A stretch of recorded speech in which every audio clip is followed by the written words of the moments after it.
Ya. Ok, buenas noches. Estamos en el primer día de exhibición de la Feria La Quita y la historia de las historietas LGBT más en el Perú. Aquí tenemos un recorrido de algunos de los artistas. Comenzamos con La Quita, algunas de sus obras. Ella sobre todo ha hecho ilustraciones para libros infantiles, como podemos ver aquí a la derecha. El libro Milla Mariposa. Una de las características más interesantes de La Quita es que ella opta por contar estas historias con rima, lo cual le suma un grado más de complejidad y de dificultad al momento de escribir sus historias. Otra de las características de Milla Mariposa es que ella ha incluido un juego. La Quita se inspira mucho en su infancia y cómo su mamá, de hecho su mamá es educadora de nivel inicial. Entonces, está muy en La Quita todo este tema de lo lúdico, el juego. Ella misma con su pareja también han armado este juego que tenemos acá, ¿no? Acá tenemos un boceto. Un juego que ayuda también para reforzar lo que es qué tanto la persona, el niño, niña que ha leído estas historias recuerda la historia. Entonces es una suerte de refuerzo al final. También tenemos aquí, por ejemplo, Drama Queen o King, que algunas de sus historias sí ya no son tanto para un público infantil, sino para personas de la comunidad o reflexionando sobre su infancia. Aquí está reflexionando sobre la época del colegio, cómo es en la adolescencia, adultez temprana, cuando uno a veces explora el cuerpo, la sexualidad y en general vive su juventud en los espacios de fiesta. El descubrimiento de la sexualidad también. Hay algunas de las obras que las ha publicado también en fanzines o espacios virtuales. Si no me equivoco, Tribadistas las publicó primero en un blog, pero sí, aquí tenemos la obra de La Quita. Tenemos más parte, una segunda parte en este cuarto, donde también vemos la obra de la artista. Tribadista sigue aquí, luego tenemos El Príncipe Carolina, que es otro de los cuentos infantiles que ha escrito. Sí, donde la protagonista juega con ese tema de género, ¿no? Porque a veces se espera de que una niña performe de una forma muy femenina. Sin embargo, Carolina, la protagonista, no siente que va con ese tema de jugar con muñecas, actor femenino, y por el contrario tiene otro tipo de performance. Ahora, una de las cosas que comentó La Quita en su momento en el tercer curso de literatura LGBT es que ella pensó a Carolina como una niña de los 80s. Entonces, muchas de las formas en las que codifica esta digresión de género, cómo cuestiona el género, es a partir de cosas ya estereotípicamente masculinas, como jugar fútbol, jugar con los soldaditos, ¿no?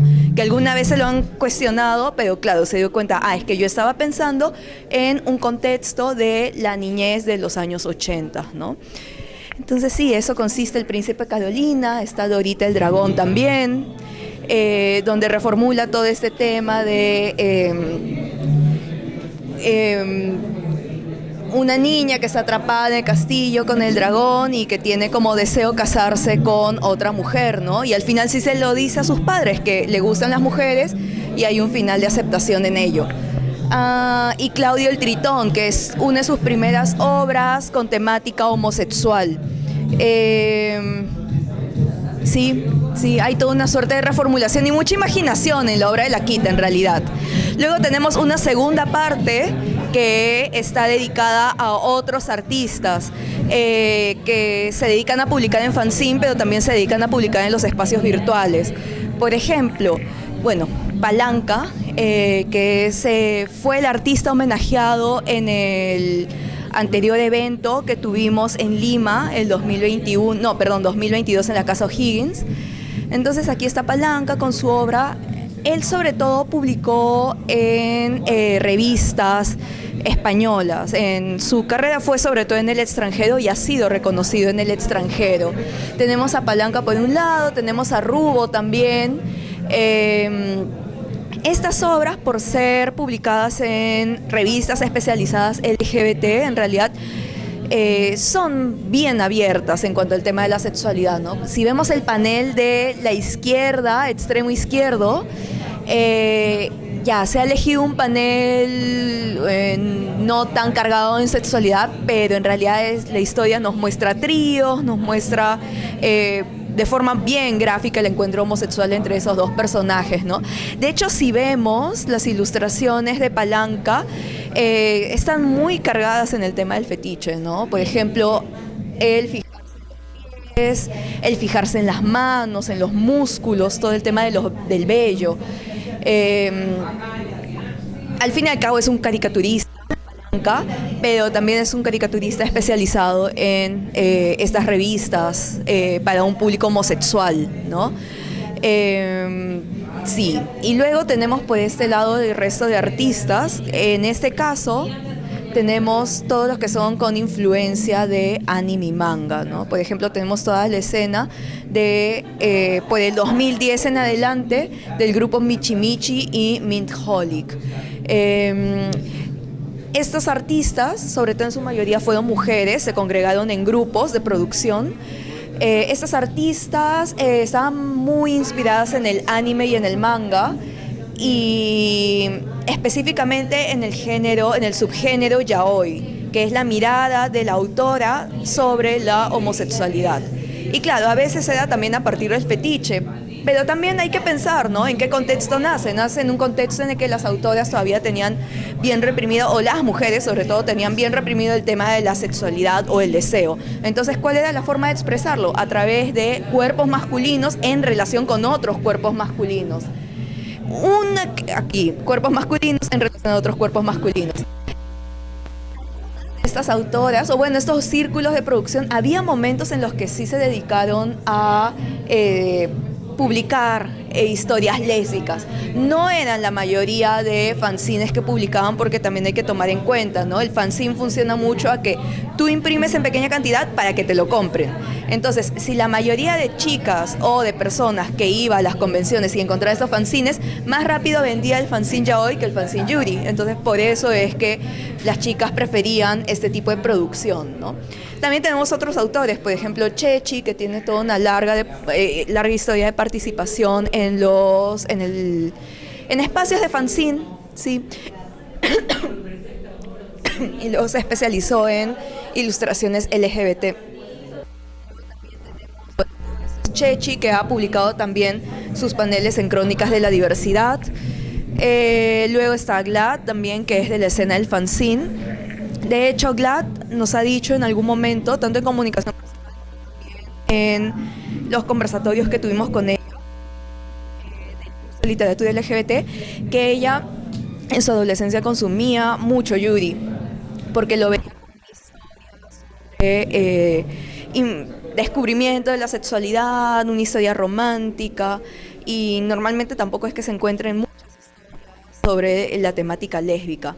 Entonces Glad encontró todo eso en el yuri y lo plasmó en estas historias que en realidad son bien de vida cotidiana, sobre el encuentro de las chicas que les gusta, cómo es ese proceso de enamoramiento, la ruptura de corazón y todo eso. Luego tenemos aquí a Estado de Limbo, que participó. Estas ilustraciones de acá arriba son del libro Exploradoras de la Luna, trabajo en conjunto con Gia Lujuria. Pero sí, Estado de Limbo también es otro de los artistas. Aquí una clara referencia a Sailor Moon, por ejemplo. También a todo lo que es cultura pop, a una cultura de una performance drag en realidad. Aquí también tenemos más de anime y manga, pero hay algunos de sus cómics, empatía, pero en Azúcar Amargo. Hay escenas donde los personajes se transforman, de conozco bien y vemos que los modelos son cuerdas también. Es muy parecido a las escenas de transformación femeninos en el género shoujo. Aquí vemos cómo es que se miran y luego de pronto tienen estas armaduras, estos trajes, escenarios apocalípticos, ¿no? Y finalmente aquí termina la transformación de los personajes. Entonces, la influencia del majo shoujo en Estado de Limbo. Luego también tenemos a La Fuego Ilustra, que aparte de activista, bueno, todos los artistas aquí, al menos los de la escena de fanzine, suelen ser activistas.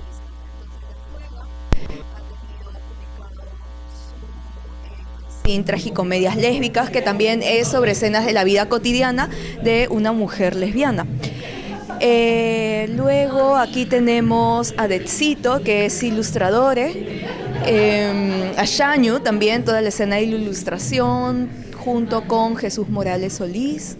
Y tenemos luego la escena de historietas virtuales o webcomic, que es una publicación que ha cobrado fuerza en los últimos años, sobre todo desde un poco antes de la pandemia, pero con la pandemia aún más, donde algunos autores, por ejemplo, en este caso, en este lado del río de Puri, ella lo publica en Webtoon, y hay otros artistas, como en el caso de Meru, con Nuestro Último Amanecer, que ha optado por publicarlo sobre todo en Facebook.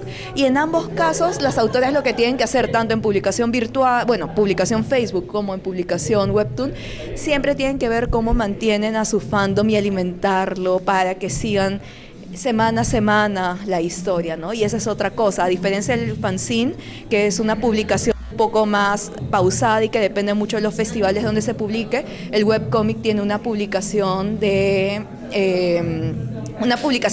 se espera que sea semanal, ¿no? Para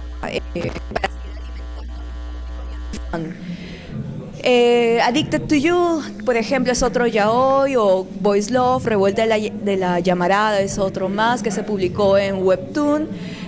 Clover, que ha publicado en Facebook y lo ha subido a otras plataformas, y también Corazón de Papel, ¿no? Varias de estas artistas, en realidad, no solamente a partir del estilo que se ve, el de Tsukirai, claramente es anime y manga, ¿no? Pero varias de estas artistas admiten haber salido de esa generación que ha crecido con todo lo que es el consumo de anime, manga y la cultura otaku. Entonces ha habido un fácil paso para algunas de la ilustración de fanzine a la ilustración para webcomic, pero las lógicas, claro, del mercadeo pueden ser un poco distintas. De ahí tenemos a los artistas regionales como Radio Cat, que tiene aquí sus ilustraciones, es trujillana, y Alex Cassette también, que es de Trujillo. Finalmente tenemos la obra de Álvaro Acosta con otra ilustración aquí. Y si no me equivoco, eso es todo.